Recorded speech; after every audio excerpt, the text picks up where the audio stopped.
Welcome into 11 Personnel, presented by our good friends at Monticello Bank. With 128 years of service, Monticello Bank is proud to say they go wherever the Wildcats and their fans go. Go MBC mobile app that lets you bank at home, on the road, or you can come see them in any one of their 21 branches in 14 different markets. We've been in the one over there off in Linden. It's real nice, real nice. It is. It's there to service the people, because at Monticello Bank, it's where people matter. That's why they're sponsored 11 Personnel, because 11 Personnel, that's where the people matter too. You can find Monticello Bank on the web at mbcbank.com, where people matter. Member FDIC Equal Housing Lender. Luckett, I know that we get excited for guests, we try Kid to in the spice candy things shop up. right now. Yeah, this is our favorite show of the year, and I don't think it's even close. Yeah, no doubt. No doubt.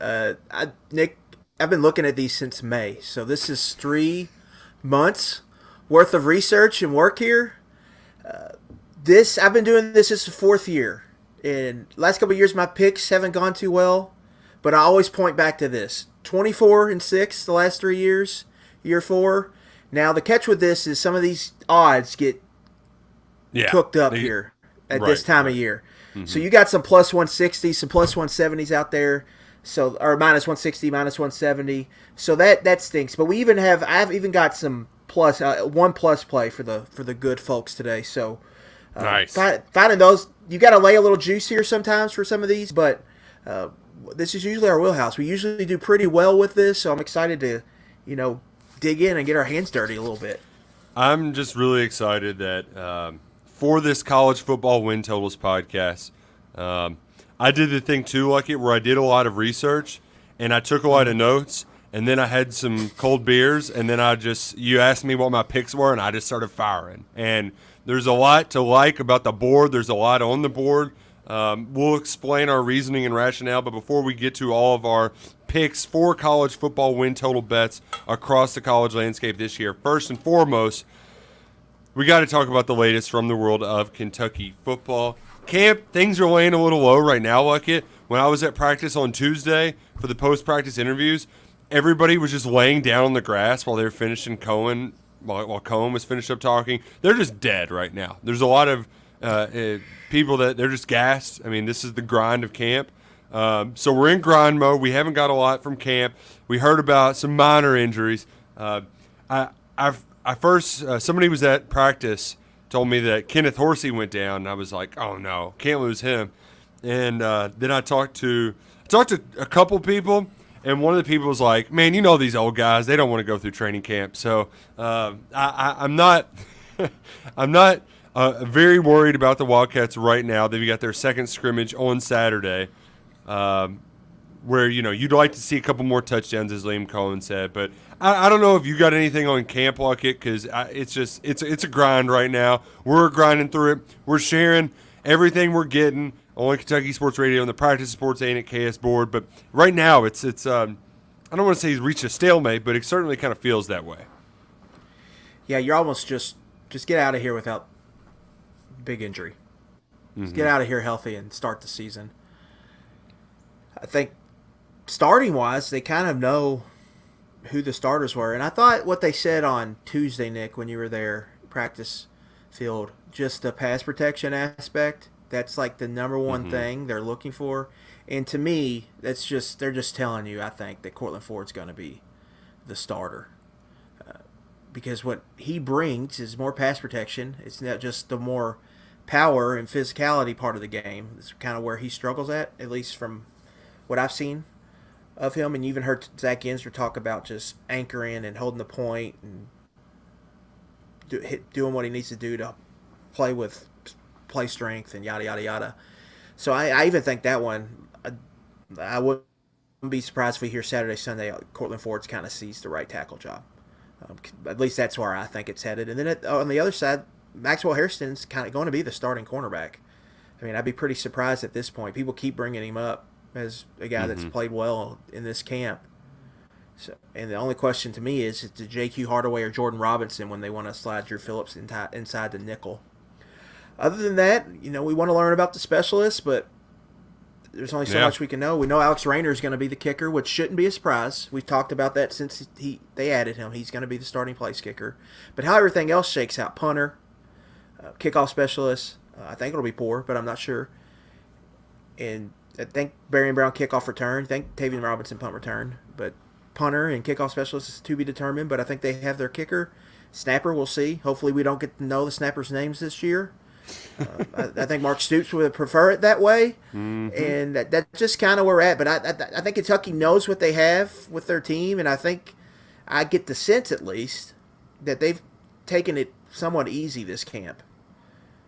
Just trying to get to the season and trying not to have an injury. And then I think they have an older team, so guys that know what to expect. And that helps with that, obviously. Yeah, I did appreciate that we got a little bit. I thought we would get no Easter eggs whatsoever at all about that right tackle position. And there's been a lot of, I don't know if it's campaigning's the right word, but they've been saying some nice things about Jeremy Flax. And I always wondered how much of that was, let's keep this guy happy because we can't just go in, without any other tackles, or how much he actually was pushing them or not. So, Flax is always one of those I felt like has struggled with confidence. That's always been his it's been his biggest issue. That and just standing strong in the pass pro. But for them to go out and say that, we feel pretty good about either of them running the ball, but we have to be able to, we can chip sometimes, but we got to just be able to line up and pass it. That part was significant. So I did at least enjoy getting a little bit of enlightening information. But I was talking to someone today who's like, of all the times I've been talking about Kentucky football or just Kentucky in general, just there's not a lot going on, right? There's some little stuff here and there, but there's not a bunch of big storylines that have people talking. Because really the biggest storyline is just Devin Leary's freaking awesome. Yeah, yes, you're trying. we're in the middle. We're kind of in no man's land here. Of do you jump on the hype train, or do you try to play it out? And we have to see all that. I just think they have a very well-rounded team. Yeah, that they feel good about, and they're just trying not to mess that up. Let's just get to the season and play some games. And I think it really helps, Nick.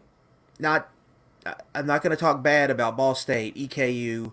Akron, we're going to break those teams down. I'm going to tell you they have good players. They do this, they do that. EKU's got an awesome quarterback. But that they have runway to start the year, right? I mean, they've got trial and error. I mean, that is their preseason, for like a better word. Those games count, but those are games Kentucky should win going away. So they're going to have time to tinker with stuff before the real stuff starts. And I think that has part of the reason why we're seeing the camp we're seeing. It's just there's not Florida week 2. There's not the huge game that you got to be ready for off the jump almost. What we've seen a lot in the schedule. I mean, this is a rare schedule where they really kind of have they don't usually have a runway like this. So I think it maybe makes the calculus different on how you're building up to, because I think for Mark Stoops, he's really trying to get them kind of humming come Vandy trip, come Florida home game. That's typically when he has them playing one of the best they play all year is that first Power 5 game, the second Power 5 game. Well, now it's kind of delayed a little bit, so maybe they're just kind of slowly getting into where they need to get to. So we're going to jump into some recruiting discussion, but I just want to say the EKU quarterback, he's going to be like freaking Jameel Warney. Do you remember Jameel Warney, Adam Luckett? I do not. That does not ring a bell. He was the guy for Stony Brook that ahead of the 2016 NCAA tournament, people were talking about him. Oh, yeah. Because he had 43 points. Now I know what talking about. Yeah, he had 43 points in their conference championship game, and people were talking about him like he was God's gift to mankind. Good ball player. Probably not going to be absolutely destroy Kentucky. That's what happened with Warney. I have a feeling that's going to be the case for EKU's quarterback because he's talented. But are they going to pick apart UK? No, it's the Colonels of Eastern Kentucky. This ain't 2015. Or well, you say that, you say that, and every time they play, the damn game comes down the fourth quarter. So you say that they have all the inside intel they need over there in Richmond. Waltwell Mills, CJ Conrad sharing the signs. I mean, CJ Conrad's got the damn playbook. So, like, they're going to be ready for that game. So, like, that's going to be a challenge at some point. Now, you say that, and we always say this, but there's always a game where they come out and it's a fourth quarter game. So, we say that, we just don't know when it's going to hit. But that's always a thing. It is. It almost is every year, it seems like. Luckett's got the Colonels and the points. Plus 34. Well, and knowing how it won't be EKU, it'll be Akron. Joe Moorhead will throw the kitchen sink at them. Before we get into the game, we need to talk about the Smith twins because the momentum is on Kentucky's side. Yesterday, I put in an RPM pick for Kentucky to flip both the 4-star twins who are currently at Corbin High School. Luckett, I know you've since jumped on the train. We've got Wilt Fong. We got a ton of people where I remember discussing this on the show. I don't know. We were at SEC Media Days when we found out they were transferring to Corbin, but like, always thought it was going to be a good chance. Well, now the ball is really rolling in the right direction, and it's just a matter of getting it done now. Like, everything's been teed up. There's one final roadblock, and it's in Julian Tackett's office. Is the KHS commissioner. What's he going to do? Because if he does the right thing and lets these kids play in their home state for their final year of high school football, then, go ahead and prepare to welcome them in the Big Blue Nation. But if he doesn't, that just adds a difficult wrinkle into things because they'd be put in a scramble mode, be a whole mess. So I know some of the holdup has to do with the COVID waiver situation, but bureaucracy, it's red tape. Yeah. Do we need to? Do we got to follow the dumb red tape rules all the time? I mean, they're just made up rules. It's not like this is the 10 Commandments and you're gonna be thrown in jail if you violate them. Coffee is for closers. They need that pot of coffee to be finished off there at the KHSAA offices. Part of me is if they're. Is it just all tied up on them getting cleared? Are they going to go somewhere else if they don't get cleared? No. Can Kentucky get them if Julian Tackett says tomorrow they can't play? That's my question. Well, I think it's smart to tell Julian Tackett that they are going to go to Kentucky if they get cleared, but they might not if they don't. That's what I'm wondering. That's weird. If that's the stipulation, why, how are we right? We're in the land of NIL and all that stuff too. So it's all above board backdoor handshakes now, but still a backdoor handshake. So I'm interested in that. You got Nick. You were the first one I think to really get on that, and then late last night, Brian Doan 247, Steve Wiltfong 247. A couple guys at our Michigan site, a couple guys at Michigan's 247 site. They all flipped the switch.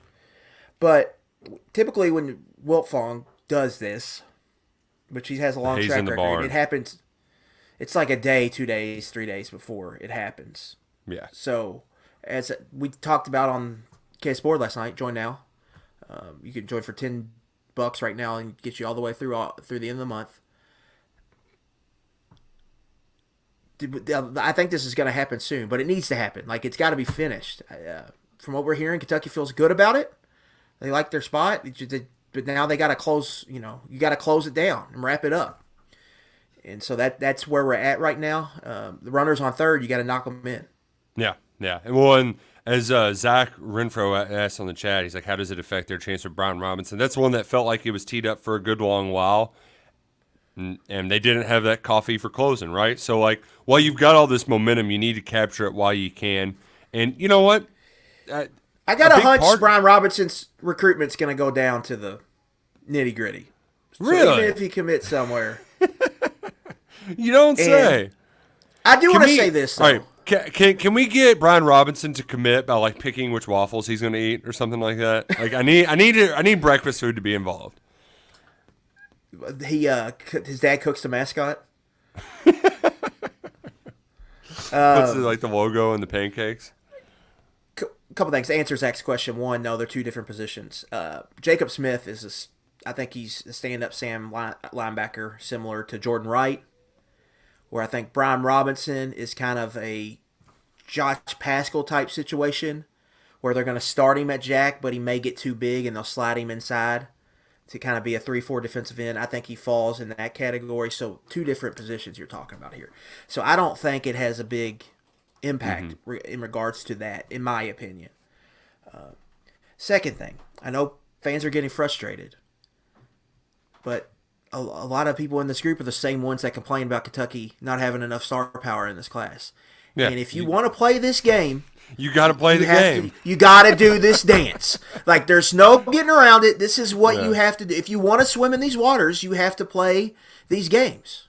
And you got to try to win some of them. And right now, Kentucky's they're treading water right now and seeing if they can get on land first. And it's going back and forth. It may last a long time, but I don't say you're getting tired of it and still want them to get highly ranked players, because it's hand in hand.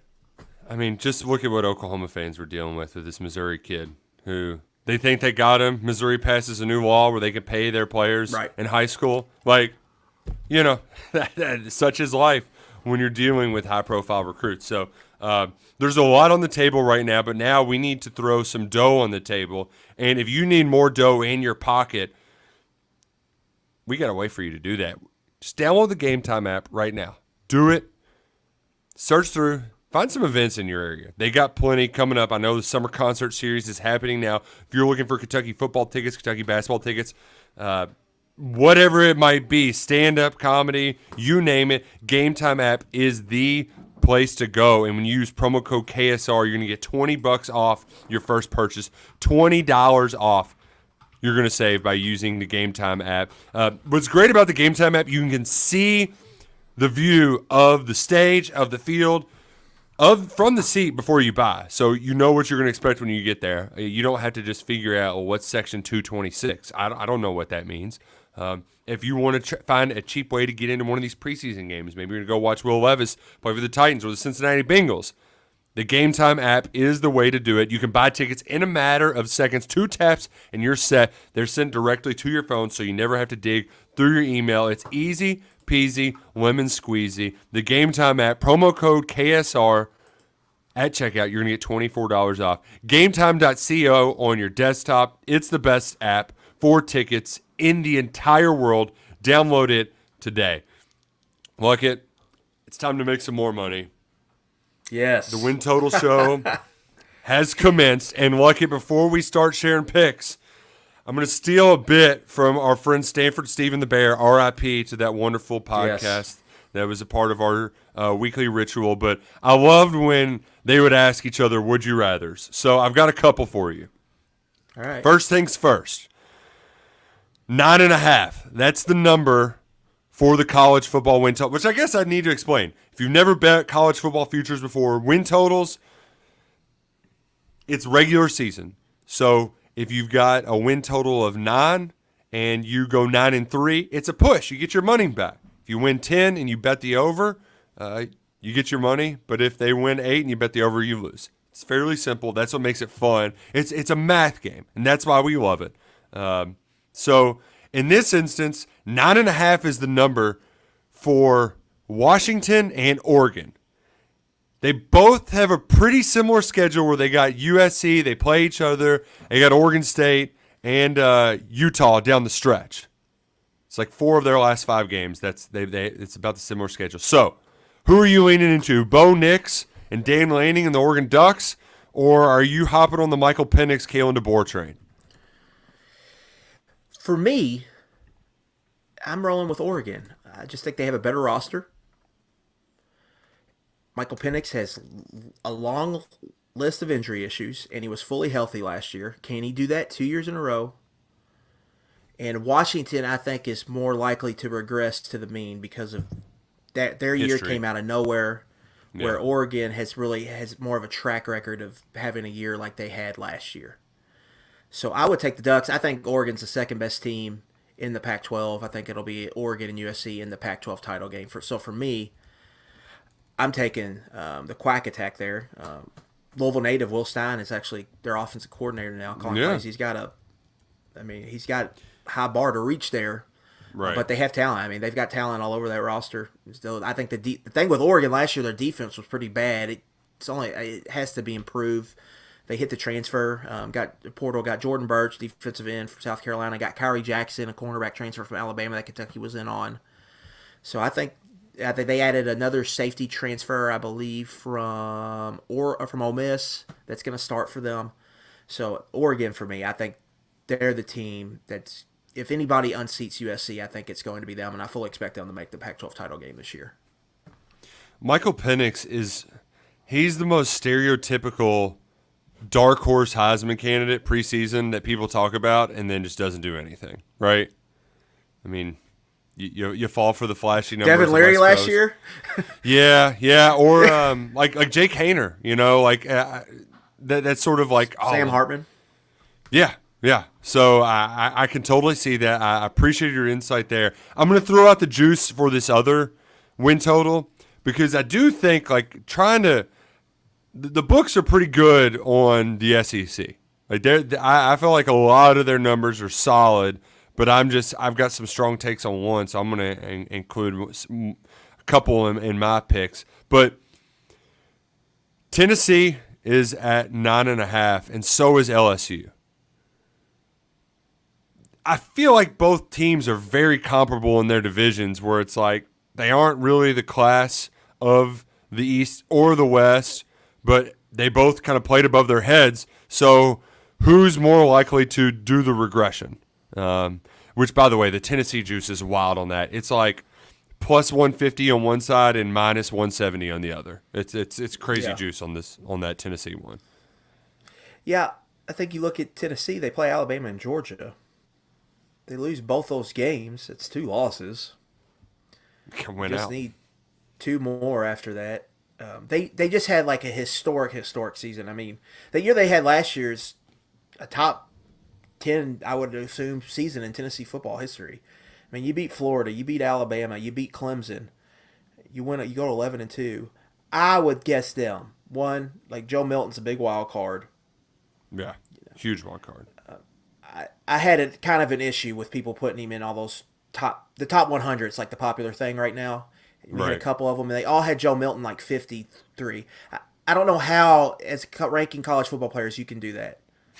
Like just put Josh Heupel on there and say insert quarterback. I mean, that's what you're doing. I don't understand that. It makes no sense to me. What has he done to make you think he's going to be a?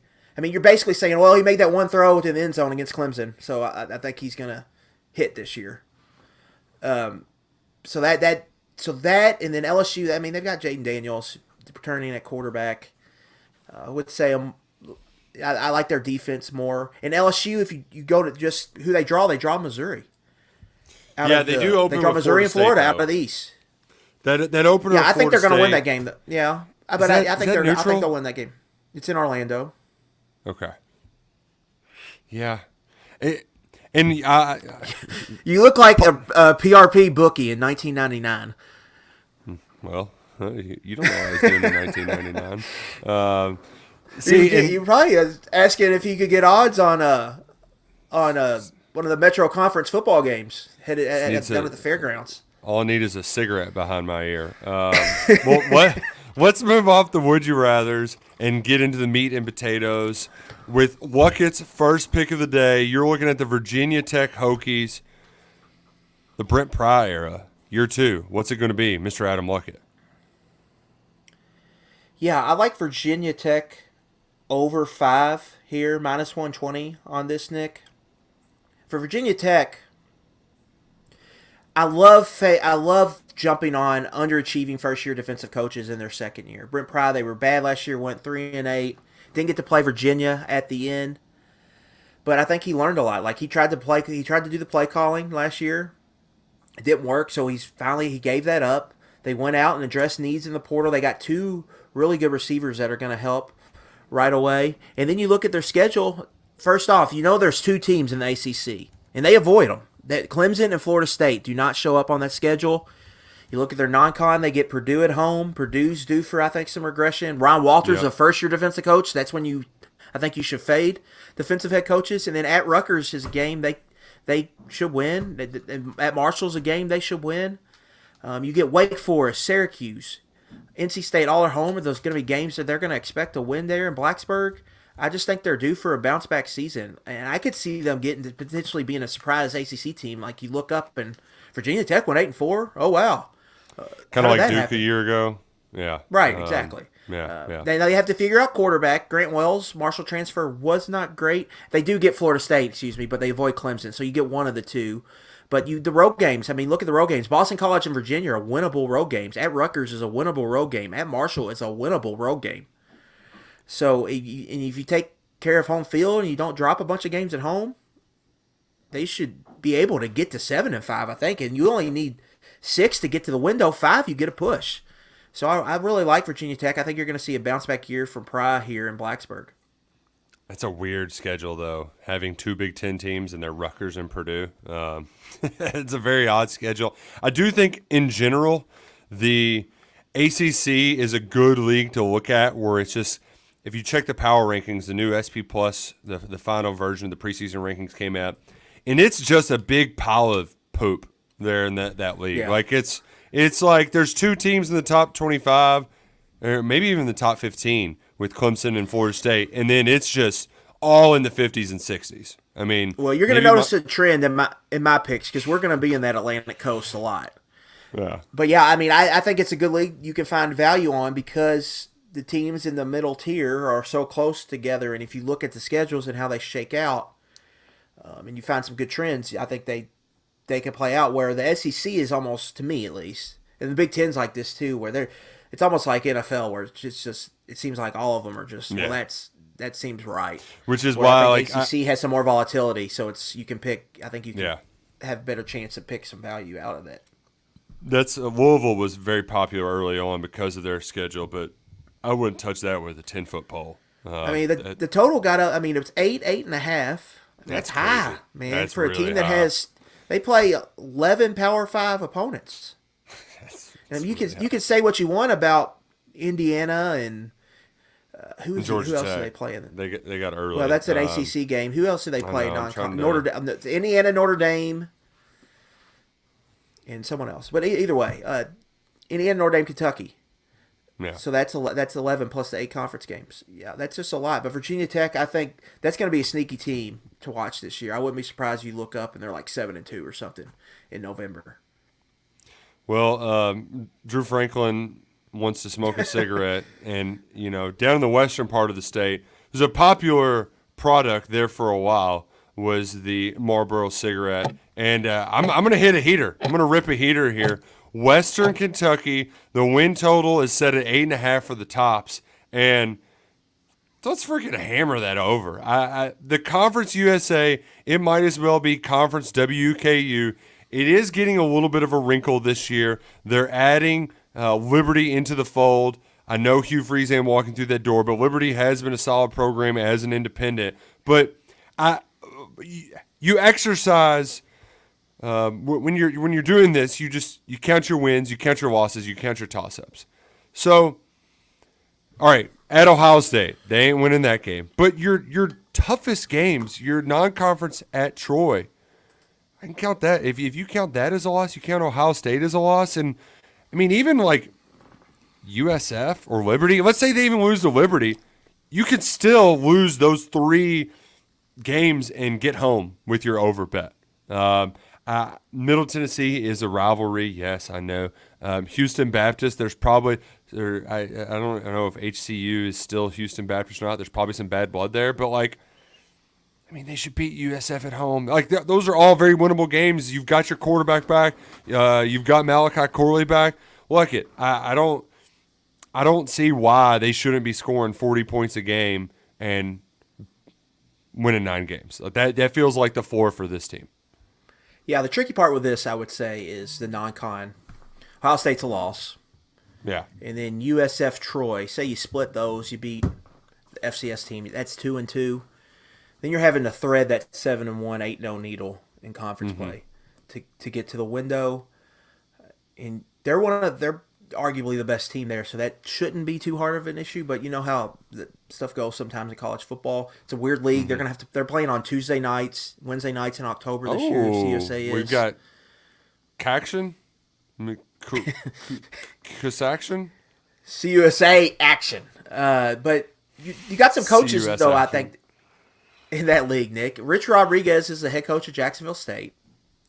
That was a good FCS program. They're going to come in there and I think compete right away. Jamie Chadwell moved over to Liberty, as we kind of mentioned. Liberty's joining the league. They're going to be tough out. Middle Tennessee's usually yearly a bowl team on their Rick Stockstill. So there is some, I think, causes for concern for them. But if they still had that coordinator last year, I would be a lot higher on this. That's true. They do have to replace third coordinator in Texas 3 Tech? years. Washington State. Oh, okay. The guy before him went to Texas Tech. Ben Arbuckle, Washington State, Zach Kitley, Texas Tech. So 3 coordinators, 3 years, but they got the best quarterback and probably the best receiver in that league, Austin Reed, Malachi Corley. 2 guys Louisville wanted. Thought you were might gonna have get them, tampered with. And so there's some of that, but that's going to be a fun team. And last year, it's really been 2 years in a row. They've gotten to November and into bowl season, and they've just been rolling on offense. Yeah. Like, people cannot stop them. They beat the crap out of a good South Alabama team that I'm really high on this year. It's got 18 returning starters, and they just absolutely destroyed them in the New Orleans Bowl. And so I think if they continue that from last year, they're going to be hard as heck to stop. But the September is going to determine it to me. Right. Because if they go 2-2, it's going to be tough. If they go 1-3, it's probably over. But if they go 3-1, it's probably going to be a cakewalk for you. So really, you're going to know in September. Love those bets when you know early on that you'll see it as a trend with me. Also, since Troy is on the schedule, wanted to give a shout out to John Summerall's squad, but they won a lot of close games last year that they shouldn't have. I know they're bringing a bunch of people back, but I expect Western to get a little bit of revenge this year. Look at who you got up next. Yeah, staying in the Atlantic Coast Conference. NC State here. Over 6.5 at -145. NC State, a little bit of a disappointment last year, but injuries were a big deal for them. They lose Devin Leary, lose offensive coordinator Tim Beck to Coastal Carolina, but they bring in Robert Anai, who was at Virginia in 2021 with Brennan Armstrong, then went up to Syracuse in 2022, had really kind of developed Garrett Schrader in a big way, and now he's reuniting with Brennan Armstrong here, Nick, in 2023. They get defensive coordinator Tony Gibson back. His defenses have been really awesome ever since he's arrived in Raleigh. I just think this is really good value here with NC State. This is one of the most dependable, I think, programs in the ACC at this moment, and you're basically all you need them to do is go 7-5. VMI, Marshall, UConn in the non-con. That's 3 wins. Let's count Notre Dame as a loss. Can you get to 4 conference wins? Like, I think they can. Virginia, we're going to get to them. I think that should be a win for them. At Duke is a game they should be able to win. Get Miami at home's a little tough. At Wake Forest, Virginia Tech a little tough. North Carolina a little tough. But I think I believe in this coaching staff, and I believe in Armstrong and Anai. I really like that tandem together. They're I wouldn't say NC State's great at receiver, but they do have some weapons on the outside. Again, I think the defense is going to be good. You get Louisville at home. That's a game you should win on a game. They're going to expect to win in Raleigh on a Friday night early in the year. I mean, I could see a scenario where they're 5-1, 6-1 going into that bye, Nick. I think that is on the table potentially for them, and you're betting on I think a proven commodity there at NC State, and you only need 7-5. Dude, when I saw Brennan Armstrong, I just totally forgot that Brennan Armstrong and Robert and I are doing the reunion tour in Raleigh, and I'm hooked. That's all I needed to know. To know. I wasn't sure which direction they were going, and it's, there's a lot of off-season transactions now in the transfer portal. When I was reminded of that, it's like, okay, say no more, or say less. That's what the kids are saying now, right? Say less. Yeah. Give me the Wolfpack.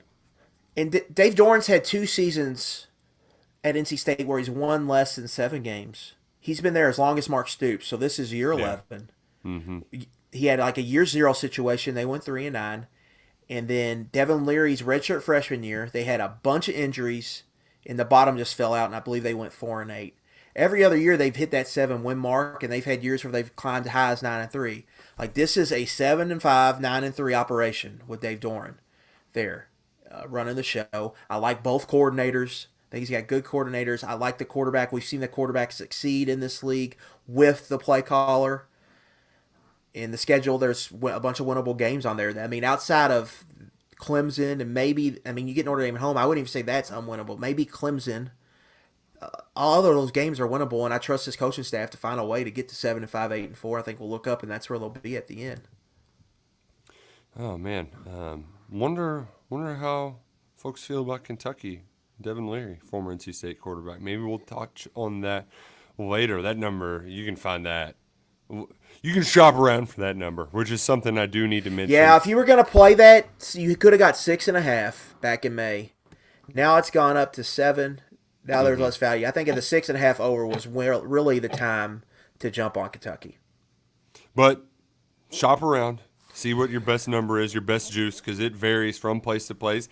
I don't care what the juice is. I'm betting against South Carolina. Is it an emotional bet? You're damn right it is. But part of it is, it for me, a lot of it does come back to looking at Spencer Rattler. I know Marcus Satterfield isn't exactly an offensive guru, but is Dow Loggins either? Is the Adam Gase disciple? Is that going to be Spencer Rattler's saving grace? The guy who was the Jay Cutler whisperer? Like, I'm sorry. I mean, I'm not being sold on that. And South Carolina, this is another one of those bets, too, where you'll probably know early on in the season how this is going to go. That game against North Carolina week 1. Like, this win total bet is basically a South Carolina versus North Carolina bet. Because if they lose that one, I mean, just look at that gauntlet. South Carolina, FCS, at Georgia, Mississippi State, at Tennessee. Like, I mean, good luck with that. And here's the part that's really going to kill them. I know we fixate a lot on Rattler because he's such a polarizing character. But he's going to have to do everything. Their running back's a former wide receiver / quarterback. They don't have a running game. They've been terrible at running the football. Their offensive line is injured, beaten up. There's no depth there. I know everybody's drooling over Nick Harbor because he's big and he's fast, but, I mean, Luckett, I'm sorry. You're going to have to do a wrong position. Exactly. He's in the wrong position. They're putting him at receiver to make him happy. Which is why they got him. Yeah. That's why they got him. But, like, that's not going to work. A 245-pound receiver, you think that's going to work? Like, sorry. Like, it's not. And then to add to this, Clark Brooks, who's been on this show before, he has a fun stat. Forget what it is, but South Carolina's defense has just stunk out loud. Beamer ball has really yeah, go ahead. They've been like last or second to last in success rate. Run defense was really bad for them. Year 1, they produced a lot of turnovers. I mean, if you remember, the Kentucky game. Yeah. Just go back and watch that. And that kind of was their saving grace for most of the year. Last year was special teams. Mm-hmm. So, yeah, for South Carolina, it's really just what do you think their schedule is at the bye week to me. I will say you look at that schedule, like be careful in November, those first 2 games at home. Like, those should be wins, but like Rich Rod is coaching Jacksonville State. They're going to be ready to go in that game. And then Vanderbilt is going to be plucky. And plucky. Missouri, even before that, Missouri, they don't ever beat Missouri. Like Drakowitz is undefeated against South Carolina. And then they have to go to Texas A&M. They got A&M last year, but that was the first time they've beaten them, I think, in a while. Right. Same thing with Clemson. And Clemson's going to want – and it's a revenge spot for Clemson and Kentucky at the end of the year. Yeah. And so South Carolina's just very interesting because where are they on defense? Where are they? Are they getting any better under Clayton White? And then offensively, what is Dow Loggins and what Rattler do we see? Yeah. What Rattler do we see? Because Rattler's either like Heisman Trophy Rattler or he's nothing. Yeah, you didn't even get to just the major offensive line questions and a huge running back conundrum. They have a quarterback playing running back. It's bad. Luke Doty is playing slot receiver with the twos in practice right now. like they have some like red flag personnel issues on the offensive side of the football, and where things I think could, if they break one or two, three ways the wrong way, things could get real bad over there. And then defense, what does that leave you with if your defense stinks? So that's a concern with them. But you got to give Beamer credit because they pulled wins out of there, you know what, and they play awesome in November. So if they keep doing that, then maybe they can close strong again. But it definitely feels like if you were going to see a team fall, the bottom fall out in the East, it feels like they might be the one you would pick even before Florida for me because of just all of the fragile spots they have on the roster. One coach who pulled some wins out of his last year, he used to cry whenever he saw the L's go down, and now are the paws going up? Scott Satterfield at Cincinnati, first year in the Big 12, new coach who likes to cry. Adam Luckett, is he going to be crying because he's winning fewer than 6 games this fall? Yeah, here's my thing with Satterfield in this team. Now, this is the plus odds I was talking about. Over 5.5, you can get for plus 140.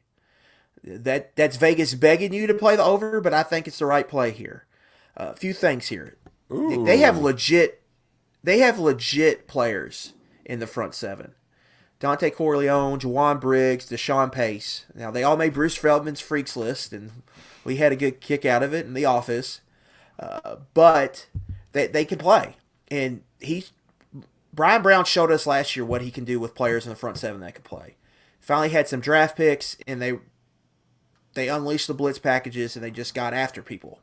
I think you could see something similar happen at Cincinnati this year. I think the defense is going to lead the way. I like Emory Jones' fit in this offense. Emory Jones can do a lot of the things Malik Cunningham can do. They are very similar players. They are going to do a lot of the same stuff, and I like that fit. They had Xavier Henderson from Florida. I think he'll be a good receiver for them. In conference play, they get 5 home games. In the Big 12, he played 9 conference games. They get 5 of them at home. They avoid Texas, who I think is the class of that conference. At Pitt's a tough game week 2, but it's an ACC team. Like Satterfield's going to know them well. They're going to be well prepared, I think, for the game. At BYU's a road game they can win. I think at Houston and at West Virginia late in the year, who knows what those two teams look like. They can win that. In a bunch of these home games, Iowa State, Baylor, UCF, Kansas, those are all games I think Cincinnati could win. And you should take care of EKU and Miami. You only got to get to 6-6. And I like the makeup of this roster because I think it's very similar to what Louisville had last year, and that team very well won 9 games. If they don't lay 2 clunkers early defensively against Syracuse and Boston College, who knows what that year could have looked like for them. I think the same recipe Satterfield's staff used to win is going to be what they use this year, and I definitely think this is a team that could get to 6-6, 7-5, and surprise some people in the Big 12. Did not ever think we were going to get to a point in our podcasting where Luckett's riding with Satterfield, but crazier things have happened. We talk bad about we talk crap on him and all that, but outside of the COVID year, every year except the 1 year at App where they transitioned from FCS to Sunbelt, they've been bowling. They've been a bowl team. Even at Louisville, we can talk all the smack we want, but they've been a bowl team, and they figure it out during the season where they go against the ACC and they're able to play against the top teams. Their 6-7 team damn near almost beat Clemson at home. Probably should have won that game in 2021. They avoid Texas. You can count Oklahoma as a loss, but every other game on that schedule they can win. Point blank. There's a lot of games they can win, and you just need more than half of them to go your way, and you're getting to the window at 6-6. I never thought you'd be a sensible salad kind of guy, just like I never thought that I would be on the Kentucky Sports Radio YouTube airwaves here to talk to you about UConn football. But here I am, and Mr. Luckett, the underdog, is howling. Oh! The win total is set at 5, and I'm here to admit, too, I don't know a lot about Jim Mora's program right now, other than Jim Mora is building a program that was good enough to go bowling last year. They did their part, and the thing that I like about 5-2 Luckett is, at worst, I'm pushing. Like, I feel pretty confident that I can get to a push with this schedule. They do have to face your North Carolina State Wolfpack. But after that, I think Georgia State was finished to pick 5th or 6th in the Sun Belt. That's what's hard about this. They don't have conference play. So are they scheduling A lot the of Power better 5 teams? games, man. Yeah, but are they scheduling the better teams in Power 5, or is it kind of like middle tier? And so FIU, bottom of the Conference USA barrel. Georgia State, mid-tier Sun Belt. Duke, Mike Elko did well last year, but it's still Duke. Utah State, G5, Rice. Like, I feel like I can get to 5. I feel like I can get to 5 where I'm only really completely tossing out 2 games, and that's Tennessee and NC State. They might be overmatched against JMU, but I can count up Sacred Heart, UMass, Boston College, and USF are both doable. But Rice, Utah State, I feel comfortable getting to 5 and at bare minimum getting to a push with these UConn football Huskies in year 2. It's only year 2 for Jim Mora. Maybe he might be cooking with grease, something special up there in old Husky land. Yeah, the thing I like about the schedule is you have 2 built-in wins potentially at the end of the schedule. So you really need to get to 4 and 6. That's what you're really looking for. Yeah. I think. And Steven, if we could pull that schedule up right quick so I can just see that right quick. So you get to 4 and 6. NC State's going to be a loss. That's 1 loss. Yeah. Duke is probably going to be a loss. That's 2 loss. Let's just count Boston College and Tennessee. That's 4. Yep. So really, you've got to FIU and Utah State and Rice. You really have to get 2 of those 3, bare minimum. And then you get Sacred Heart, UMass. That's 4. And then can you get USF and James Madison? You might have to beat Utah State and Rice both. But I say that they beat Boston College last year. UConn did, I'm pretty sure. Yeah. And so that's not going to be a terrible, difficult game. Rivalry. But yeah, I mean, look at Nick Roush leading the charge to get UConn back in the Big 12. Yeah, let's do it. Which I want to happen, just because to hear the basketball bennies call the ambulance. I want it so bad. Because here's the thing, Big East basketball's fun, but it's not real, and it's not the old Big East. So it makes me mad that they still call it Big East, because Big East basketball is like old school Georgetown, not Patrick Ewing Georgetown, right? Like it's the I'll even throw in when Louisville was in there. Like Big East basketball is real. This Big East now is nothing. Yes, they've had. Like, UConn just won a freaking national championship. We get it. But going to the Big 12, that would be a fun basketball conference. Mixing them up with Arizona, a lot of fun. So let's have another big year with Jim Mora, bring him into the Big 12, and let's get this thing done. And Luckett, I know you're going to talk about Iowa's win total, but more importantly, are we going to get the Brian Ferentz points per game total? So we have to, what is it, 25 per game? So let's look that up. We have, I think he has to get to, for Christ's sake. I think he has to get to 25. Like 24 points per game was like the low bar. 25 per game. I think there's websites that Iowa fans have started, like the point tracker. Here we go. We got a Twitter site here. Brian Ferentz points tracker, the official countdown to see if Brian Ferentz can score enough points to keep his job as offensive coordinator of Iowa football. So 25, it's the race to 301, Nick. The race to 301. Will the Hawkeyes get it? I feel like that division is so volatile this year that it's doable, because Iowa is just the team that stays steady, right? Like they've been the steady Eddies for a while. Because I feel like the Burts and Illinois are probably going to regress a little bit. Purdue's probably going to regress a little bit. But if Ferentz can't score any points like that, you're stuck right back in the mud. They've got the same problems. Yeah, I think the offense is just going to be better. Like, this is the main reason I'm playing it, just because I think they're going to be better with the pieces they're adding. I think Cade McNamara is a good Big Ten quarterback, even though he just got hurt, but all reports are that he's going to be fine. Eric All's a good tight end. They added a couple receivers. The offensive line should be better. I like Caleb Johnson at tailback. He ran for almost 1,000 yards as a freshman last year. I think he's the guy who's going to really benefit from the pass game getting rolling a little bit. And you look at the schedule, Nick, like where are the for sure losses? To me, it's at Penn State and it's at Wisconsin. Where else are they losing? I think Iowa State doesn't have a quarterback. Iowa State's going to try to beat Iowa without a quarterback. Good luck. Yeah. So that's 3-0 in the non-con. And then at Penn State's going to be tough, but Michigan State, Purdue at home are games they should win. Minnesota is a team that feels like they always beat. And then Northwestern and Wrigley Field, that's a win. Rutgers at home, that's a win. Illinois, that should be a win. Then at Nebraska, I mean, Nebraska got them last year, but before then they had their number.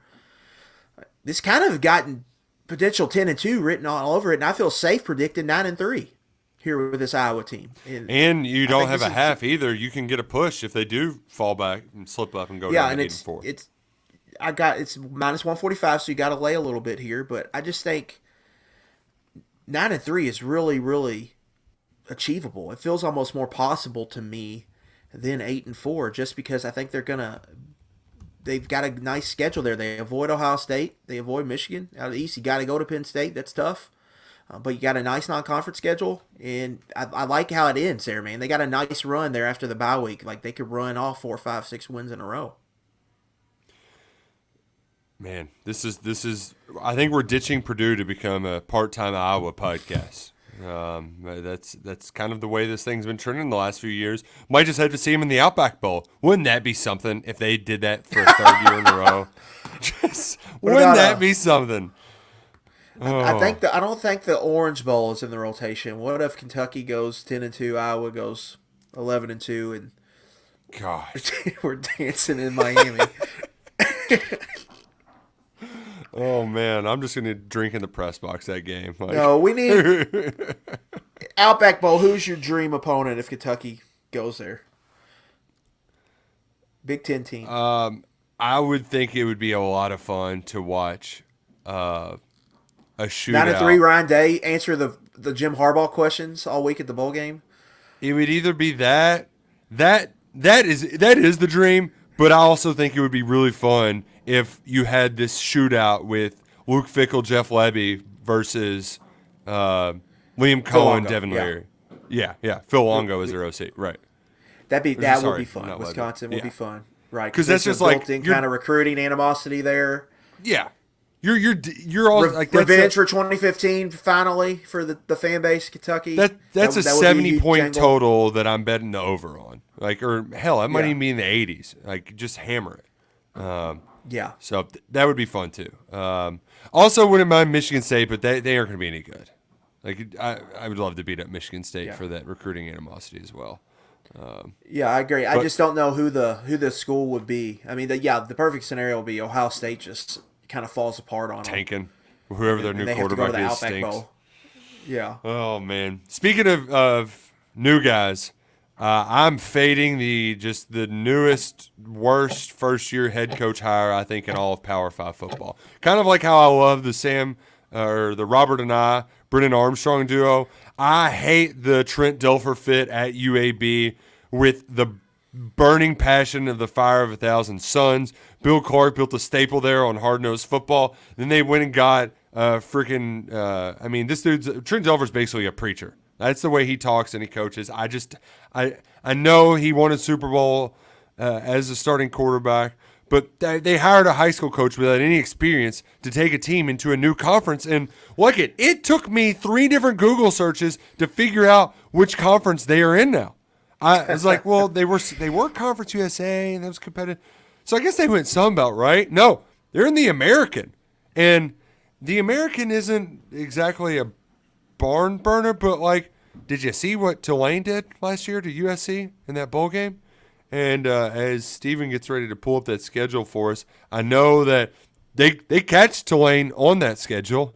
They go to Georgia in the non-conference. And, I mean, that just first month alone, they could be throwing in and they could be throwing in the towel and waving the white flag. I wouldn't be surprised to see them lose week 1. Right. And then you got UTSA on the road in the Alamo Dome. Snowball's chasing hell. Yeah. They're winning that. Memphis is going to just put a pounding on them because they recruit against the same competition now. I mean, that's the new, what is it, the bag of bones game? The meat. It's a rack of ribs is the trophy I'm not for sure. that game. Look that up. They're bringing that back. It's called like it's probably the best. It might replace Paul Bunyan's axe as the best trophy in college football. But I just see this as like a 3-4 win team tops. They're going to get shellacked. So give me UAB under 5 wins. Yeah, it's kind of. I mean, this was one of the best teams at CUSA over the last 5 years. But yeah, like you mentioned, Trent Dilfer, his defensive coordinator was his high school defensive coordinator last year at Lipscomb Academy in Nashville. His offensive coordinator is Chris Mortensen's son, who was just kind of a random staffer at Alabama. And then they've made a few more hires like that of quality control people, the young guys, to come coach. So it's like, what are they doing with this coaching staff? There's no old man to hold down the fort. Yeah, I would, in new conference, tougher conference, I think a lot of signs are pointing to that's probably going to be a rough first season. So I agree with it. Now I do want to get to another first-year head coach, former media member. Let's do it. Colorado 3.5. You can get over 3.5 for plus 115, and remember, they play in the Pac-12. Like they're not going to get super out talented. Yeah, but the Pac-12 does have some good quarterback play. They open with Nebraska, TCU and then Nebraska. So Nebraska at home. Having the 11 Power 5 games, I guess I'm going to lean. You only got to get to 4 wins. You only need 4 wins. In Colorado State is a game they should win. Stanford at home is a game they should win. So really, how do they do against Arizona schools is what it comes down to. Can they sweep them? Because I'm looking around. So the Arizona schools in Nebraska, you got to win 2 out of 3 to get there. And I guess Washington State, so 2 out of 4, and you can get there. Okay, my Arizona, Washington State are games I think they can win. Oregon State at home is a game I think they can win. We see UCLA drop clunkers. Like I think this team could get to like 5-7. And I think there's a public consensus that Deion's going to come in and they're going to be awesome. Then I think a lot of college football people are like, oh, hold on. But you only need to get, I definitely think they can get to 4-8. And when I release my 10 picks Thursday, August 17th on KSR Plus, join, and you can get all 10 of my bets to 5 here, and I'll have 5 more. Colorado's going to be on there. I just think they're going to be able to get there. I think they got a good quarterback. It's going to be somewhat good level of good, and they've got some weapons. They got Travis freaking Hunter. He's probably going to win them a game at some point. I just think they're going to figure it out. And there's going to be ugly, ugly moments, but I think they'll be able to upset at least somebody. You beat Colorado State, you beat Stanford, you're almost there, I think they're going to be able to get there, but that's just my thought. Let's get your final pick of the day from the Atlantic Coast Conference. Luckett? Yeah, what happened last year with Virginia is just awful, terrible tragedy. You really feel for them and what they're going through. And I think Tony Elliott did a great job handling all of that. And it was a rough year on top of all that. But you look at this roster, and I just don't see it, man. And you look at the schedule, it's hard for me to see them making a run here. You're going to open up the year, and you're going to get absolutely blitzed by Tennessee there in Nashville. And then you're breaking in an FCS quarterback, which was one of the more random quarterback transfer additions, at least in my opinion. And he really had no competition. It was kind of his job. Full go. And I just don't see this going well this year for them. Offensively, they were an absolute train wreck last year, Nick. Brennan Armstrong was one of the most prolific quarterbacks in the country in 2021, and he was awful in this scheme last year. He's got Rich Scangarello. I mean, absolutely awful. I mean, even worse than that. I mean, it was bad. James Madison should be favored in that week 2 game. They probably will be. It's an in-state game. Yeah.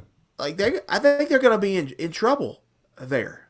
I just learned too that William and Mary's mascot is the Tribe. Would not have expected that from a college named after the King and Queen of England. But hey, there's surprises everywhere. I can see this disaster unfolding, and it being. And they get the transfer portal. Things. They lost their best cornerback, Fentrell Cypress, one of the better corners in the country, goes to Florida State. Nick Jackson was an awesome linebacker. He's going to be starting for Iowa. Like, they lost stars off the defense. And to add to that, how many former Dabo guys have you seen had some legit success elsewhere? I mean, Venables is the only one where the jury's out, right? USF just made a change, and it was awful under Jeff Scott. Chad Morris in Arkansas was awful. Yeah. And I think this one is trending the same way. I kind of like their defense coordinator, John Brzezinski, they got from Air Force. He did a really good job, like kind of rebuilding a defense, but he's running out of ball players on that side. I just think, and recruiting's not going great. I think it's going to be a rough year in Charlottesville. And it's not going to be the year they're going to want to have when conference realignment discussions come up. Yeah, you ain't kidding. Which are coming. One team that did like their offseason changes, and I've been pretty vocal about it, and it's one of those things that, like, living where we live, like it, I've seen this story time and time again, and people are doubting it, but I'm betting on Texas A&M's recruiting success in recent years, and I'm betting on Bobby Petrino to do what Bobby Petrino does best, and that's score a ton of points, win a bunch of football games, and then burn a bunch of bridges. But the good thing is I'm not betting on Bobby Petrino 3 or 4 years from now. I'm betting on him this year. So Mario Cristobal, that guy, it doesn't feel like the U can be the U in the blink of an eye. They can win their first 5 games and get off like that. That should be par for the course. That's how that A&M and Arkansas rivalry has been, even though KJ Jefferson has got the quarterback advantage. Like, I expect Bobby Petrino to have that thing humming by the time that game comes around. And I know that's a tough stretch there with Alabama and then a trip to Tennessee. But then you're off, and you get Mississippi State at home. You got to go to LSU, but you got South Carolina at home. I think Ole Miss is overrated. Or who's going to be their quarterback? I thought they just got away with the murder last year. So it's a tough number, but once again, at worst, I feel like at worst I'm going to get to that 8-4 push. I don't have a ton of wiggle room to hit that over, but I think at worst I'm going to get to that push. Yeah, hot start is everything here. Yeah, but you look at that schedule, Nick. 10-2, 11-1. Is there? And I could see them winning a shootout at Tennessee too. Like, with that one's against that defense, like. I look at that schedule and I'm like, well, if they handle Arkansas and beat Bama at home, they're going to be undefeated going to Knoxville. Yeah. They're going to be the talk of college football. And how crazy is this? If they had a 10-2 type, 11-1 type season where they're pushing for a playoff bid and an SEC West title, which they have the roster to do. Mm-hmm. Bobby Petrino is going to be a coach somewhere very soon. Oh, that would be great. I don't think people really realize that that's on the table. It's on the table, yeah. It certainly is. So please, let an ACC school hire him. Can we make that happen? Can we get A&M 10-2, 11-1, and can we get Bobby Petrino at what ACC school is going to open? Virginia. Virginia. Boston College. Ooh, Boston College could be Syracuse. Yeah. Oh, get Bobby Petrino in the dome. Him and Rick just hanging out in New York, the great state of New York. Oh man, we're running a little long. I got to get going here soon, but I'm on A&M over that win total of 8. Look, you mentioned it earlier with the 7. 7's a hard number for Kentucky, but I do think it's most likely an 8-4 team. So I feel pretty comfortable with that, knowing that I have a push in play. You mentioned too, it's plus juice over 3.5 SEC wins for Kentucky right now. That's fun. Yeah, That's the one I think if you're looking for value is the one you would like. You just need to get the 4, and that's something they've done pretty consistently. Yeah. 2019 and 2020, those were the years that they. Well, 2020 I don't even count, but 2019 and then last year were the years they didn't get to it, and weird stuff happened with Will Levis being hurt, and then in 2019 quarterback injury is what prevented them from getting there. So if you can get through the season, Larry starts every game, they're going to get there, I feel like. So I think when getting plus odds, I think that is a good play. Yeah. If you're looking for an exotic to play with Kentucky, I think the over 3.5 conference wins at plus odds is something you should consider. Quickly on conference champions, I'm going to sprinkle NC State plus 2,000. I know that we don't have the coastal circle of death or whatever they call it anymore, but it's Clemson and Florida State and then a bunch of people. I feel like NC State has as good a chance as any of them to be contending for that ACC title game at long odds. The one that I got to ask you about, Luckett, Texas won in the Big 12 on the last year there in the conference. Seems too good to be true. If you got to pick somebody outside of Texas to win the Big 12, because that league, it's been pretty crazy in recent years. Who you got? That's a good-looking board there. Yeah. Texas, Nick, 3-1 to make the playoff, which I really like a lot. Because I think they can lose to Bama, but I think they could run the table the rest of the way. And if it hits for them, they're going to be the class of that conference. But Oklahoma would be my pick. You get them at plus 350. I think that all signs point they're due for a bounce back here. And again, first time defensive head coach who struggled last year, get bounce back season. I think you get Oklahoma plus 350 would be the team I would pick. I just wouldn't feel comfortable Kansas State doing it again. I think Texas Tech, the hype is getting a little too out of control. I don't think TCU is going to do it again. UCF is a team I think could surprise some people, but I don't think they're going to be good enough to win the league. So I think Texas or Oklahoma, that one of them is winning the league this year. One I like is, I know Florida State's got a lot of buzz right now, but in the ACC, I still think that's Clemson's league. Clemson plus 145. It's small. They're the small leader, but that's their league to me. I think they're going to do it. I like SMU in the American at plus 330. I don't think Tulane's going to repeat. I think it'll be SMU or UTSA will win that league. SMU's a team I like a little bit more. And then in the Sun Belt, I like South Alabama at plus 290. Yeah, I do as well. We mentioned Oregon off the jump, but they're plus 310, 3-1 to win the Pac-12. Yeah, I like that too. Yeah. Yeah, that feels like some pretty solid odds there when they've been the class of the conference for quite some time, even though they seemingly choked away some big games down the stretch at the end of the seasons. One other team that I'm rooting for, Luckett, that I don't know if I'm going to make a wager on or not is Jerry Kill in New Mexico State. I believe their number's 4. No, I think it's 5.5 to get back to a bowl game. I didn't dive enough into that, but I saw that they have like the 4th best odds to win CUSA. So like 20 to 1 to win the CSA. So what it's going to take to win the CSA, 6-2, and then you got to win the conference championship game. So really, it's just about getting the conference championship game. Crazier things have happened. Jerry Kill, he got a tattoo after they went bowling last year. It was hilarious. It was absolutely hilarious. But we love this stuff. We hope you love this stuff, and we hope you go fill the fam this weekend. Luckett, did you know Racing Louisville, they're trying to sell out Lynn Family Stadium for the first time they've ever. And it's happening this weekend. Saturday, August 19th, they're facing Angel City. It's time to pack Lynn Family Stadium. The match kicks off at 8 p.m.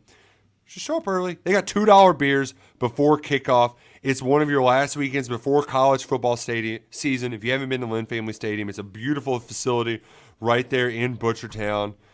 Go check it out. It's lovely. It's wonderful. And it's a great time. So enjoy the final weeks of summer. Fill the fam. And we've got discounted tickets online. If you're watching right now or if you're listening, the KSR post, it's got a link to discounted tickets. You can get in for $10-15. So fill the fam this weekend. And listen, we always appreciate you all listening and watching. This is a lot of fun for us because we get to just kind of nerd out. We have this conversation every week. We literally have these conversations driving to Lexington. So yeah, then we just get to we're do like it this. We're just on YouTube now. We're getting paid to do it. Hey, look, I got some homework for you. The MAC is like the NFC East of winners. Like no Yeah. team ever wins it back Anybody to back. can win it. So, Yeah. well, let's find a team to get behind this year. I don't know if they got the roster for it. Eastern Michigan hasn't won the MAC since the '60s. Yeah, Chris that Creighton's is the consistent. Fighting Emus, baby. Plus 850. We'll have to look at rosters. What does Jim McElwain have at plus 18-1? Oh, man. That might be a team to look at closer. But yeah, we might have to dig into some MAC. We're going to have to dig into some action. We'll get that next week on 11 Personnel. Until next time, go Cats and go Crow Green.